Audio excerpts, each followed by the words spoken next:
આસામના મુખ્યમંત્રી હિમંત બિસ્વા શર્માએ દર્શકોને ધ સાબરમતી રિપોર્ટ જોવા માટે અનુરોધ કર્યો।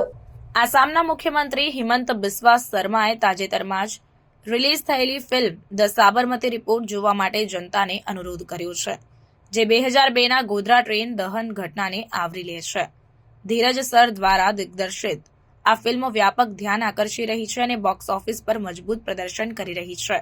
ધ સાબરમતી રિપોર્ટ 27 ફેબ્રુઆરી 2002ના રોજ ગોધરા સ્ટેશન નજીક સાબરમતી એક્સપ્રેસના S6 કોચને આગ લગાડવામાં આવેલી દુઃખદ ઘટનાઓનું વિગતવાર વર્ણન આપે છે। આ ઘટનામાં અયોધ્યાથી પરત ફરતા 59 હિન્દુ યાત્રિકોના મોત થયા હતા અને ત્યારબાદ ગુજરાતમાં વ્યાપક રમખાણો ફાટી નીકળ્યા હતા।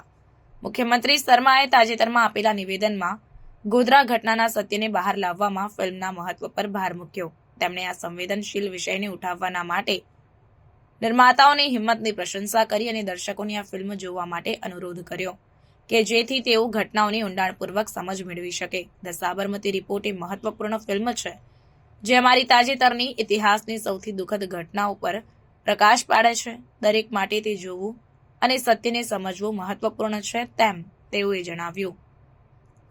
ફિલ્મને તેના સચોટ સંશોધન અને આકર્ષક વાર્તા માટે પ્રશંસા મળી છે, જે કોર્ટ દસ્તાવેજો, સાક્ષીઓના નિવેદનો અને મીડિયા અહેવાલો પર આધારિત છે। તે સ્થાપિત કથાઓને પડકાર આપે છે અને ઘટનાને નવો દ્રષ્ટિકોણ પ્રદાન કરવાનો પ્રયાસ કરે છે। ફિલ્મની રિલીઝે ઐતિહાસિક જવાબદારી અને જાહેર સ્મૃતિને આકાર આપવામાં સિનેમાના ભૂમિકા વિશે ચર્ચાઓને ફરીથી પ્રજ્વલિત કરી છે।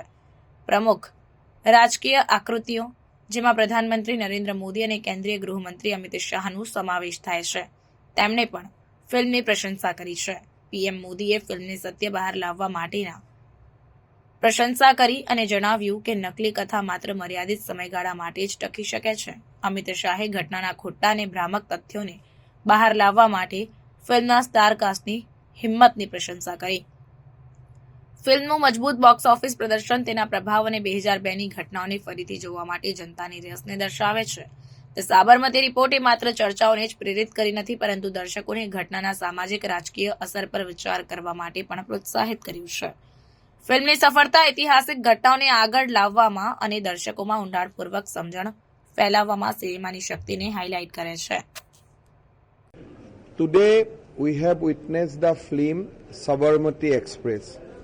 Sabarmati Express has been prepared or produced on the basis of the report prepared by a judicial commission headed by Justice Nanavati and subsequent trial and judgment rendered by various judicial authorities. I will request all the people of India to go to the cinema hall and see this film